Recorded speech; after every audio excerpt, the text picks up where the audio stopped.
नमस्कार श्रोतागण। उम्मीद है आप सभी बहुत अच्छे होंगे। भारत दर्शन में एक बार फिर आपका स्वागत है। काशी शब्द का अर्थ है प्रकाशमान, यानी जो प्रकाशित है या प्रकाश का स्रोत है, या यूं कह लें जो प्रकाश स्तंभ है। मार्क ट्वेन ने कहा था कि काशी का इतिहास दंत कथाओं से भी पुरानी है। इस नगर के अस्तित्व में आने के समय का कोई पता नहीं लगा सकता।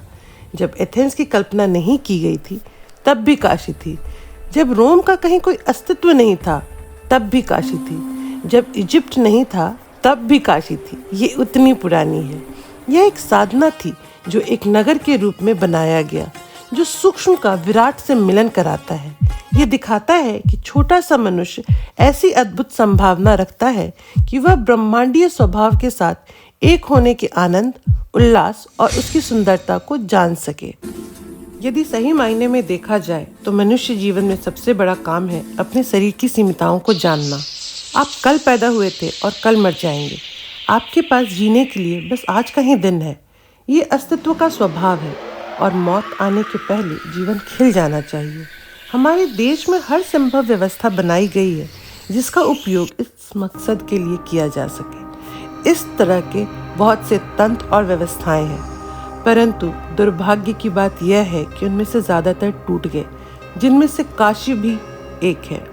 यह बहुत बड़ी मात्रा में अशांत है, पर उसका ऊर्जा स्वरूप आज भी जीवंत है। इसका कारण यह है कि इस तरह के स्थानों को जब भी प्राण प्रतिष्ठित किया जाता है तो भौतिक संरचना सिर्फ एक मचान की तरह होती है। भगवान शिव के त्रिशूल पर बसी यह नगरी काशी दुनिया में सबसे निराली है। इस काशी शहर को अलग अलग नामों से जाना जाता है। कहा जाता है कि काशी के नाम की गिनतियों के लिए उंगलियां भी कम पड़ जाती हैं। इनके कुछ नाम तो ऐसे हैं जिन्हें आप में से बहुत कम लोग जानते होंगे। काशी का एक नाम वाराणसी भी है, जिसका अर्थ होता है वरुणा और असी नदी का संगम। बनारस, आनंदवन एवं अभिमुक्त क्षेत्र भी इसी काशी के नाम है। कहा जाता है कि महाप्रलय के दौरान भी भगवान शिव इस नगर को अपने त्रिशूल पर धारण करके इसकी रक्षा करेंगे। काशी के बारे में एक बहुत ही सुंदर दंत कथा प्रचलित है। माना जाता है कि खुद शिव जी वहाँ रहते थे, परंतु कुछ राजनीतिक कारणों से उन्हें काशी छोड़ना पड़ा। देवताओं को डर था कि अगर काशी का प्रबंधन अच्छी तरह न किया गया तो ये अपनी विशेषताएं खो देगी, और उन्होंने दिवोदास को वहाँ का राजा बनने के लिए कहा। पर दिवोदास ने एक शर्त रखी कि अगर मुझे राजा बनाना है तो शिव को यहाँ से जाना होगा, क्योंकि उनके यहाँ रहते हुए मैं राजा बन ही नहीं सकता। लोग उन्हीं के आसपास इकट्ठा होंगे। तो शिव और पार्वती काशी छोड़कर मंदार पर्वत पर चले गए, पर वे वहाँ रहना नहीं चाहते थे। वे काशी आना चाहते थे। उन्होंने अपने पहले संदेश वाहक को वहाँ भेजा। वे लोग वहाँ गए और उन्हें शहर इतना पसंद आया कि वो वहीं के हो गए। समय समय पर शिव जी किसी न किसी को काशी भेजते रहे। कभी 64 सुंदर अप्सराएं आई तो कभी सूर्यदेव, कभी ब्रह्मा जी आए, परंतु सबों ने कोई न कोई कारण बताकर यहीं रहने का निर्णय लिया। फिर शिव जी ने गणेश जी और अपने गण को साथ में भेजा। शहर का कमान अब उन लोगों ने संभाल लिया था। वे शहर की रक्षा करने लगे, यह सोचकर कि वैसे भी शिव जी यहीं आने वाले हैं तो हमारा लौटने का क्या काम। वो यहीं रह गए। फिर देवोदास को मुक्ति की लालच दी गई। वैसे तो देवोदास किसी भी लालच में नहीं फंसा, परंतु मुक्ति का नाम सुनकर वह लालच में आ गया और उन्होंने इस शर्त को स्वीकार कर लिया। देवोदास वाराणसी से चले गए और तब देवों के देव महादेव का काशी में पुनरागमन हुआ। श्रोतागण, इस कथा को बताने के पीछे मेरा यह उद्देश्य है कि आपको यह जानकारी देना कि काशी में रहने की इच्छा सिर्फ मनुष्यों में ही नहीं बल्कि देवताओं में भी कितनी प्रबल है। यहाँ तक कि देवों के देव महादेव काशी में पुनर्निवास करने के लिए कितनी योजनाएं बनाए। इस देश में एक समय ऐसा भी था जब लोगों को यह यकीन था कि अगर आप इस शहर में प्रवेश करते हैं तो भी आपको मुक्ति मिल जाएगी, क्योंकि ये एक ऐसा शक्तिशाली स्थान था। और इस शहर का हृदय था विश्वनाथ मंदिर।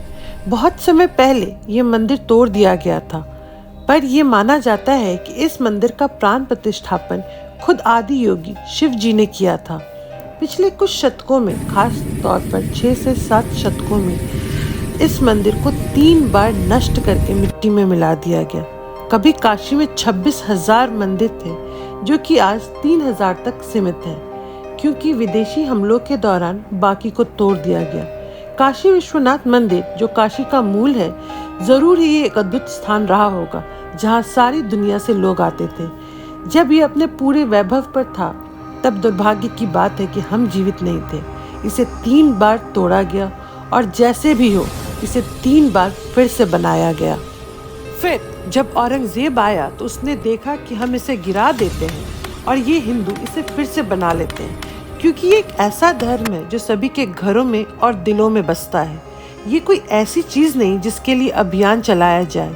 ये एक ऐसा संबंध है जो लोगों ने बनाया हुआ है।